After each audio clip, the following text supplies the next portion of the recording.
ओम नमो आदेश. नमस्कार, मी अश्विनी म्हणजेच मावळ कन्या. स्वागत आहे सर्वांचं आपल्या युट्यूब चॅनलवर. आज मी श्री नवनाथ कथासार या ग्रंथातील 5व्या अध्यायाचे कथन करणार आहे. या अध्यायाचे नित्य श्रवण केल्याने घरात भूताचा संचार असेल तर तो थांबेल. सुरुवात करूया. अध्याय 5. 12 मल्हार वनातील प्रसंग. श्री गणेशाय नमहा. हिंगळा देवीचे दर्शन घेऊन तीर्थयात्रेस निघालेले मच्छिंद्रनाथ काही दिवसांनी 12 मल्हार नावाच्या एका विस्तीर्ण अरण्यमय प्रदेशात गेले. सायंकाळच्या सुमारास त्यांनी एका वनग्रामातील देवळात मुक्काम केला. त्या रात्री काही केलं त्यांना झोप येत नव्हती. मध्यरात्रीच्या सुमारास त्यांना असंख्य दिवट्या इकडून तिकडे जाताना दिसल्या.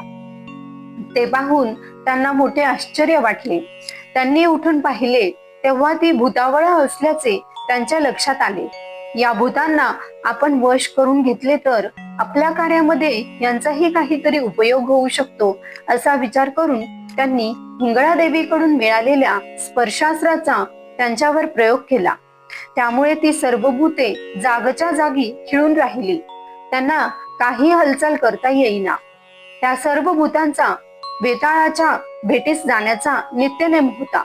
पण त्या रात्री त्यांची नेहमीची वेळ टळून गेली होती. ठरल्या वेळी भूतांचा समुदाय वेताळापाशी जमला. तेव्हा त्याला शरभतीरावरील भूतांची अनुपस्थिती प्रकर्षाने जाणवली. त्याने त्यांच्याविषयी चौकशी केली असता अन्य गणांनी त्यांच्याबद्दल आम्हाला काहीच माहिती नाही असे सांगितले. म्हणून त्यांना शोधून आणण्यासाठी त्याने दुसरी 5-7 भूते पाठवली. ती भूते 12 मल्हारच्या अरण्यात आली असता शरभतीरावरील भूते बलहीन अवस्थेत पर्वताप्रमाणे जमिनीस खिळून उभी असलेली दिसली. शोधक भूतांनी या प्रकाराबद्दल त्यांच्याकडे चौकशी केली असता त्यांनी उत्तर दिले, काय झाले कळत नाही. आम्ही सर्व नेहमीच्या मार्गाने जात होतो. तोच अचानक जमिनीकडे खेचले गेलो आणि आमचे पाय चिकटून राहिले. सुटकेसाठी आम्ही खूप प्रयत्न केले पण पाऊलच टाकता येत नाही. येथे कोणीतरी सिद्धयोगी आले असावे आणि ही सर्व त्यांचीच करामत असावी असे आम्हाला वाटते. म्हणून तुम्ही गाववस्तीत जाऊन तपास करा. त्यांच्या माहितीनुसार त्या शोधकगणांनी गुप्त रूपाने सर्वत्र शोध घेतला असता देवळामध्ये विश्रांती घेत असलेले नाथजी त्यांच्या दृष्टीस पडले. त्यांच्या डोक्यावरील जटाभार, कपाळावरील विभूती व शेंदरी टिळा, कानांतील मुद्रा, गळ्यावरील नाथपंथी आभूषणे व मुखावरील तपश्चर्याचे तेज इत्यादी लक्षणे पाहून आपल्या सोबत्यांना खुंटवून ठेवणारे हेच सिद्ध पुरुष असावेत अशी त्यांची खातरीच झाली. मग ती भूते मच्छिंद्रनाथांपुढे प्रकट झाली व नम्रपणे म्हणाली, महाराज, आपण या भूतांना विनाकारण कशासाठी अडकवून ठेवले आहे? कृपा करून यांना मुक्त करा. यांना आमच्या प्रमुखाच्या म्हणजेच वेताळाच्या दर्शनास जाऊ द्या. आज ही भूते त्यांच्या भेटीस येऊ शकली नाहीत म्हणून त्यांच्याच आज्ञेने आम्ही यांना शोधण्यासाठी येथवर आलो आहोत. यावर नाथजींनी त्यांना सोडण्यास स्पष्ट नकार दिला व तुमच्या वेताळालाच येथे पाठवा असे सांगितले. तेव्हा हे सिद्ध सहजासहजी जुमानणारे नाहीत हे लक्षात घेऊन ती म्हणाली, महाराज, तुम्ही आमच्या विनंतीचा अवहेर करत आहात. हे बरे नाही. याचे फार वाईट परिणाम होतील. आमचा वेताळ राजा महासमर्थ असून याचे वीरही पराक्रमी आहेत. त्याने ब्रह्मांडाचा चेंडू करून खेळ मांडला तर देवदानव गंधर्वही पळापळ करतील असा त्याचा दरारा आहे. तो 12 मल्हारांसमवेत युद्धास ठाकला तर तुमची धडगत नाही. त्यांच्या दासांना अडकवून तुम्ही मोठाच अपराध केला आहे. तेव्हा ही गोष्ट त्याला कळण्यापूर्वीच यांना मुक्त करा. ते ऐकून ते म्हणाले, व्यर्थ वल्गना करू नका. ती वेताळ किती बलाढ्य आहेत हेच मला पाहायचे आहे. यावेळी तुम्हाला सोडून मी त्यांच्यावर मेहरबानी करत आहे आणि तो येथे आल्याशिवाय मी यांना सोडणार नाही हे त्याला जरूर कळवा. हे उत्तर ऐकून ती भूते वेताळाकडे परत गेली. घडलेली सर्व वार्ता त्यांच्या कानावर घातली. अष्टभूतपतींचा पराभव आणि वेताळाशी कसर. तो वृत्तांत ऐकून वेताळास कमालीचा संताप आला.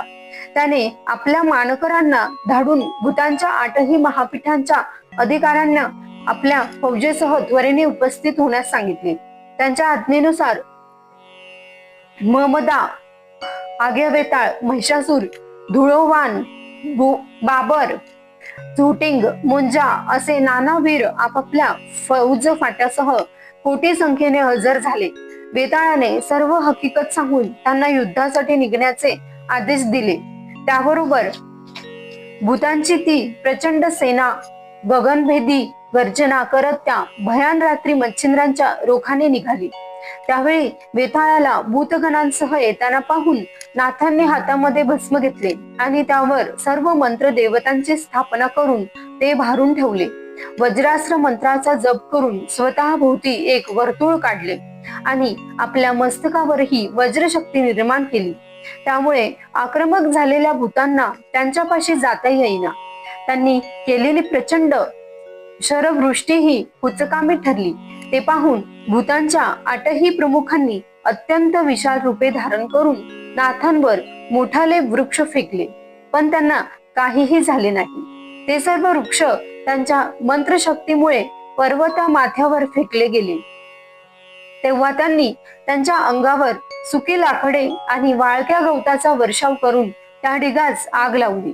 त्यामुळे उडालेला आगीचा प्रचंड भडका नाथजींना जलदास्त्राच्या साहाय्याने शांत केला. त्यानंतर त्यांनी अग्नी अस्त्र सोडताच भूतावळ गुप्त झाली. त्या अस्त्राचा उपयोग झाला नाही म्हणून त्यांनी जलदास्त्र प्रेरून तो वन्ही विझवला. ते पाहून ती भूतावळ पुन्हा प्रकट झाली. त्यांना पाहून त्यांनी त्वरेने स्पर्शास्त्र सोडले.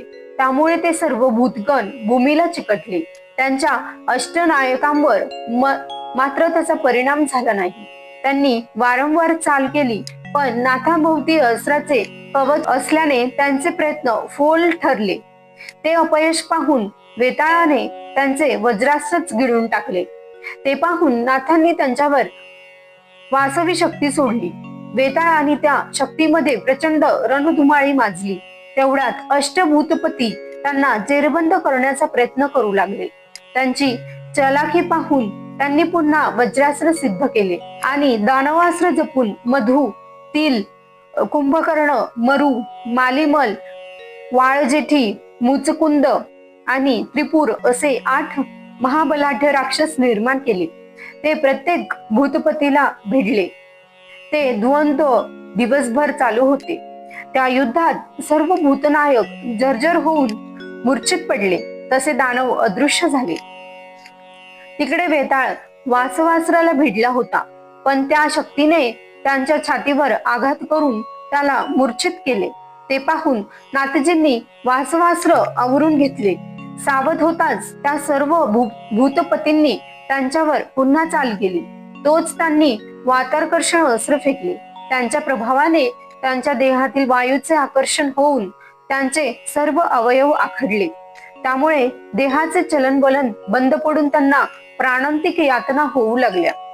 सर्वांनी या जतींसमोर आपले काही चालत नाही म्हणून यांना शरण जाऊन प्राणरक्षण करणेच हिताचे आहे असा विचार करून त्यांना त्या क्लेशांतून सोडवण्याची विनंती केली.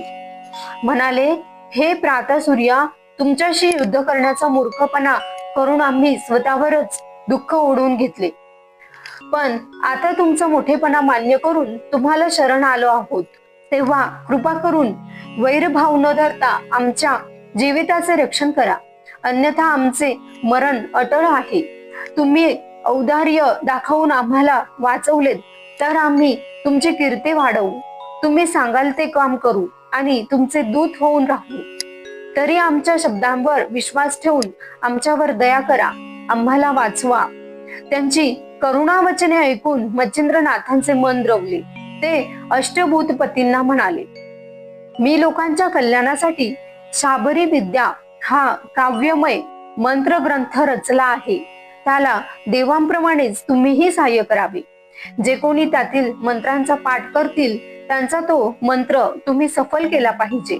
मंत्रांच्या सिद्धतेची ग्रहणातील वेळ मी कायम केले असून त्यानुसार कार्यरत राहणे हे तुमचे महत्वाचे कार्य असेल.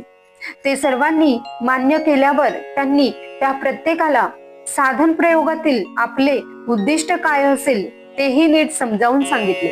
मग त्यांना वाताकर्षण अस्त्रातून सोडवले आणि विभक्तास्त्र कल्पून स्पर्शास्त्राने खुंटवलेली समस्त भूतजात मोकळी केली. मुक्त झाल्यामुळे त्या सर्व भूतांना अत्यानंद झाला होता.